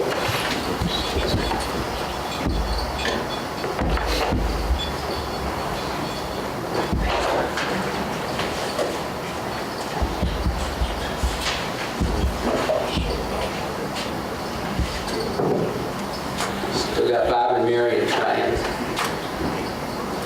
Bill's in. Mary, you need to confirm. There we go. Resolution passed unanimously. Page 89 in your packet is another resolution brought forth by the HERB Committee. This will be Resolution 15-5-9. Support the efforts of Pavlovsky Development, LLC, Nepco Lake Development, LLC, and Nepco Lake Owners Association, Inc., in the dredging and maintenance of Nepco Lake and 4 Mile Creek for the improvement of recreation, navigability, access, and overall water quality. No fiscal note. Okay, you've heard the reading of the resolution. I have a motion by Kennedy. I would like to indefinitely postpone this resolution. Is that a proprietary motion? No, that is. I tried it on the last time and it worked. And I'm trying the same thing on that because I think we're going to get into some discussion that we don't like the Pavlovskys or we don't like this or that. That's not what it's all about. As far as I'm concerned, if there are people that want to do something, let them go ahead and do it. Whether we say yes or no, they can do it. Okay, I understand that reasoning. From a standpoint, though, of not coming from a different committee, not being part of that, is that a proprietary motion? Is that something we can act on? No. Okay. So you need a motion. So I need a motion. I have a motion by Zerflu and a second by Nelson. Pardon? Mr. Chairman, now it could be. Yeah, I just want to get there. You want to make that motion? Yes, I do. Okay. Is there a second to Bill's motion? Is there a second to Bill's motion? I'll get it on the floor. All right, what you're getting on the floor is to not get it on the floor. You understand? All right, take his motion on the floor. Okay. All right, is there any discussion on Bill's motion I agree. to postpone this or withdraw this? So everybody understands. Supervisor Nelson? Secretary. With this here, what message are we giving to the public? You know, this is a very beneficial situation for the county where the lake partially is going to be improved at no cost to the county. It's a benefit for the county, and we should support our business people in their endeavors to get something done. Jerry, just so you clarify, though, so right now the motion is to pull this from the floor. Yeah. So you're against that, I'm guessing. Absolutely. Right, yep. Okay, so the discussion is in regard to should this come to the floor or not. We have a motion second to pull this. Any other discussion on why this should be delayed? Supervisor Curry. Thank you, Mr. Chairman. I don't think, well, I'll just speak for myself. I don't think I have enough information right now. I'm on the seed committee. And the only reference I had to this, Peter Manley, not as the extension agent, but as a private citizen, was involved with a group that was working on this. I think it's prudent to look at this further. I don't know if it's the seed before it's brought back to the floor to vote. We need some more information on this. So I support Mr. Clendetti's motion to pull this from the floor. The reason to pull it from the floor. All right, so any other discussion? Supervisor Meyer, this is a discussion on postponing this. Question to Corp Counsel Kastenholz. Can I make a motion now? Oh, Cindy's going to hate this. Can I send this to seed? Can I make a motion to send this resolution to seed for further discussion? Oratory motion. Well, we can't have two. I don't know which becomes the priority motion. And we can only handle one motion at a time, so I'm not. Yes, thank you. Looking at the list of basic motions, and I think you all have these available to you. The motion to postpone indefinitely, which is my understanding of what we have here, it's not a motion to table, because a motion to table you couldn't discuss, even though they're very similar. This is a motion to postpone indefinitely. And so consequently, you can make a motion to amend, as I read this, even though you have the motion to postpone indefinitely on the table. So, but the motion to amend is the motion to amend what's on the table, and what's on the table is the postpone indefinitely.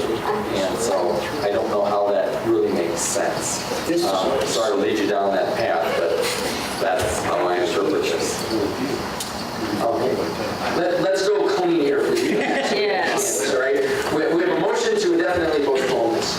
We have discussion on that occurring at this point in time. Is there any further discussion on that motion? If you vote yes, we will obviously delay. If you vote no, we will move forward with the resolution as presented to us. All right? Well, let's go to the board. Oh my gosh. Yeah, let's go to the board and do this one. Hang on a second. Oh, that was my problem. I pushed it, I think, before you had voted. I'm so sorry. All right, let's cancel this out. Now we need to, you have to wait till it turns green. So, let me cancel current vote. I thought it said voting. Okay, now.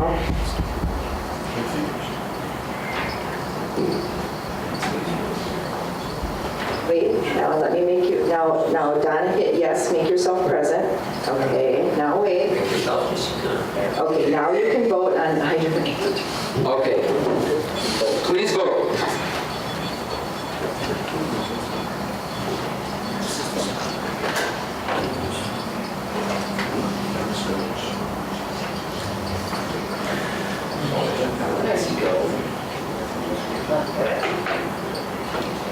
Pretty good for a person who's an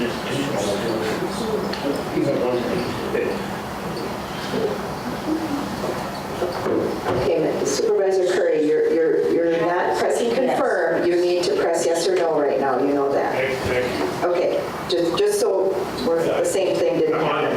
I'm voting, I'm making my vote for trying to. Okay, there you go.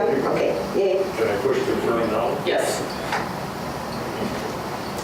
Okay, the noes have it, this will come to the floor. All right, we have a motion, we brought this, it is on the floor, we will open discussion on this particular resolution. Mr. Chairman, I would move that we refer this to the seed committee for further discussion.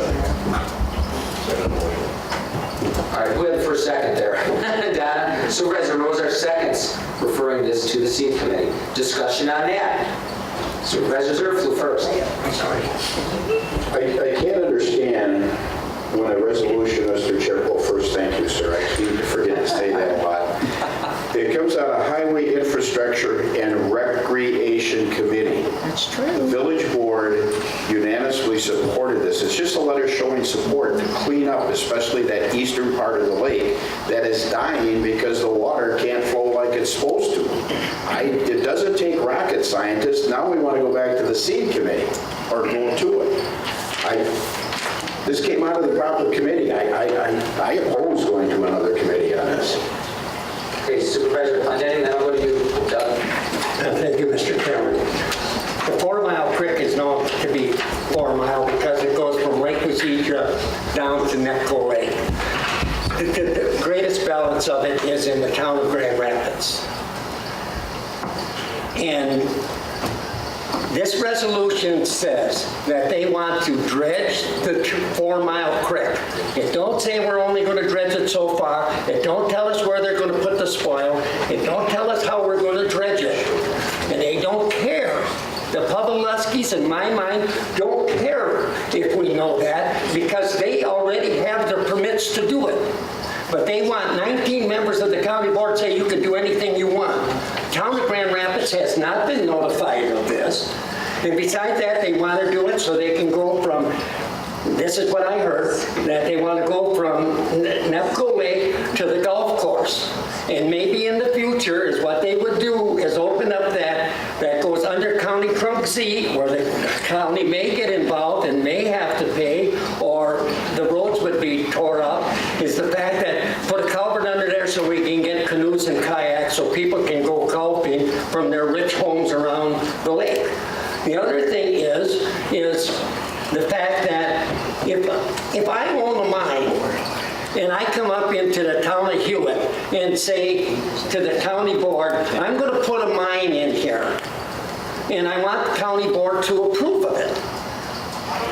I'm not going to put a mine in unless a DNR or whoever it is says I can put it in. So why are we coming to the county board? So if this gets down the road, as far as I'm concerned, within 2 or 3 years, and something happens that it's going to cost, or we are going to dredge it all the way, because, well, the county board approved it.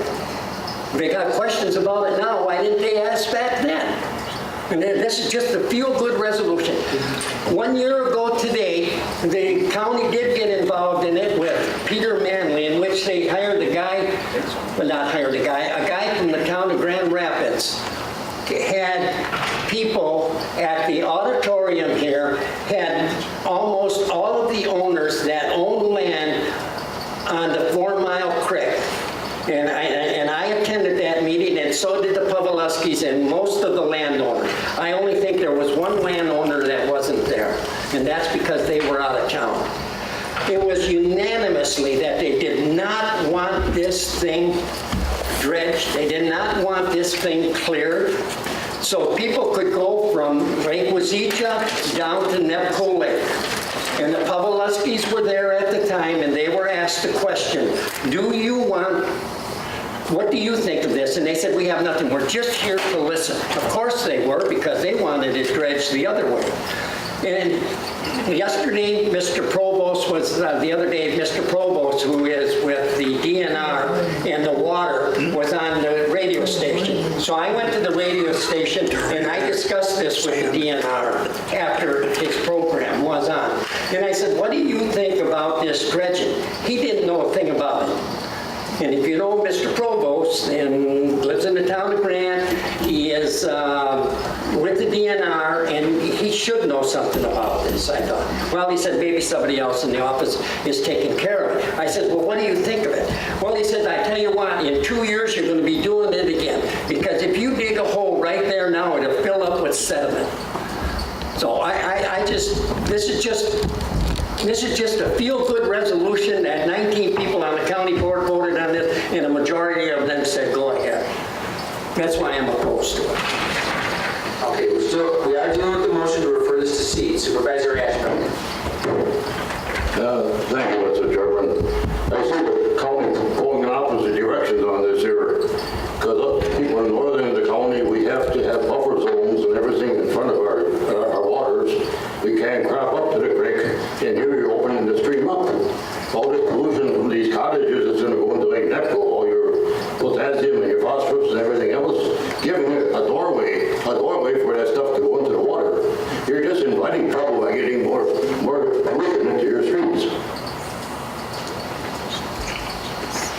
Supervisor Mahan. Wow. Thank you, Mr. Chairman. I have had some problems since I noticed this in the packet. Number one, talk about nebulous. I've never seen anything like this in my short time on the county board. I don't know what we're trying to do here, but let's kick it to seed because the devil's in the details of most things, and I'd like to know what's going to go on here. not get much here. Thank you. Any further, Supervisor Lynch? Thank you, Mr. Chairman. I'm on that highway committee, and from what I heard at that meeting is this has all been approved by the DNR and all of the townships around and Corps of Engineers. And they had a map there that showed us where they were taking the spoils and what they were doing with it. I don't have an issue with it. It's something that they're going to do on their own at their expense where there's some benefit to come. Thank you. Any further discussion on the motion to refer this to the seed committee? Any further discussion on that? Okay, Cindy, if you get the board set. All right, if you would please vote. Yes is to refer to the seed committee, no is to go back to the original resolution.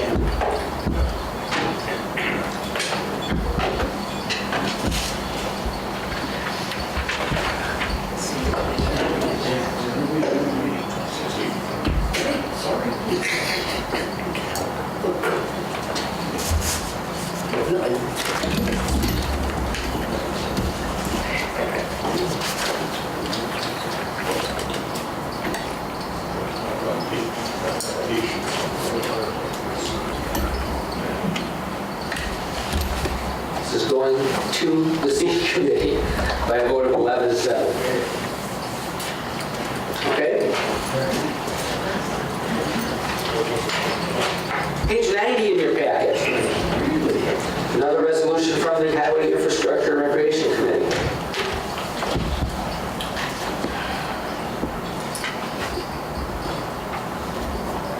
Okay, this will be Resolution 15-5-10. Increase the county forest acreage share payment from 30 cents to $1 per acre. No fiscal note. A motion by Supervisor Meyer to approve this, and a second by Supervisor Zerflug. Discussion on this resolution. Going once, twice, no discussion? All right, please vote.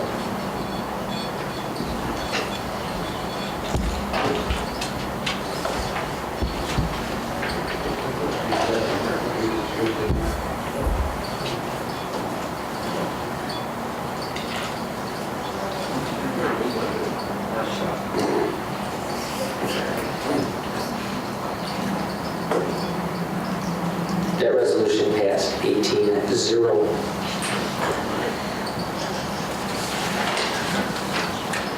All right, page, what are we at here? 91 in your packet. Further resolution from the Highway Infrastructure Recreation Committee to restore funding for county forest administrators. This will be Resolution 15-5-11, restoring funding for County Forest Administration Grant Program. Fiscal note, potential loss of 50% of County Forest Administrator's wage and 40% of benefits, along with 50% of WCFA membership dues. The 2015 grant amount was $42,478. Motion by Hamilton, second by Lightman. Any discussion on this resolution? Any discussion? Please vote.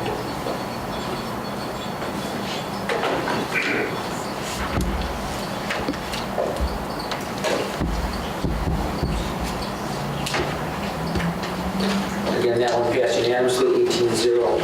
Page 93 in your packet, Board of Marshfield Fairgrounds Commission meeting on February 18th. Their meeting from March 25th on 94. Friday, April 3rd on 95. Minutes from the McMillan Memorial Library Board of Trustees, March 18th on 96, 97. South Central Library System Board of Trustees, March 26th meeting on 98 and 99. Page 100 is the spray irrigation of waste ad hoc committee meeting of Thursday, April 23rd, as well as 101. Page 102 is the sign-in sheet from that meeting. That takes us to the end of the packet. Is there anything else that needs to come before this board? Sure. Our clerk would like a moment. Oh, you all did so well with the microphones. On the front table are, in the yellow cover there, are proceedings books. Feel free to to take one, and all the resolutions, all of the actions of the board from the previous year. So feel free to take one if you wish. I sent out an email last week or so regarding the WCA conference. If you told me you'd like to go, great. If you haven't, I need to know that. I gave you some information about the room situation. I'm still working on that. We're not anywhere close to the conference center right now. Lance is working on it also, so that there's still hope for us. Otherwise, we're in a shuttle situation. I did send out an email, and we'll mention it again at the next department head meeting, but I'm putting together a shuttle also for that, just that the banquet evening for department heads or any supervisors who don't wish to go down for the whole conference, who just maybe want to come down for the Monday night's banquet and inauguration. So if you're interested in getting on that list, let me know. And if you haven't given me your registration yet, get me that. Thanks. One other quick thing. I received back about 14 of those questionnaires we handed out last time. I'd like to get them all back before we schedule a meeting. Because right now I got about 9 of them that said don't do anything in regard to committee structure. The ones that came back, some of those had some suggestions. If you did do something, we might have to go through. But it's still, there's about 4 of them out there that I'd still like to see before we put that together and compile all of that. And then with that, the suggestions that were made and how we might address that. So if you didn't get one back,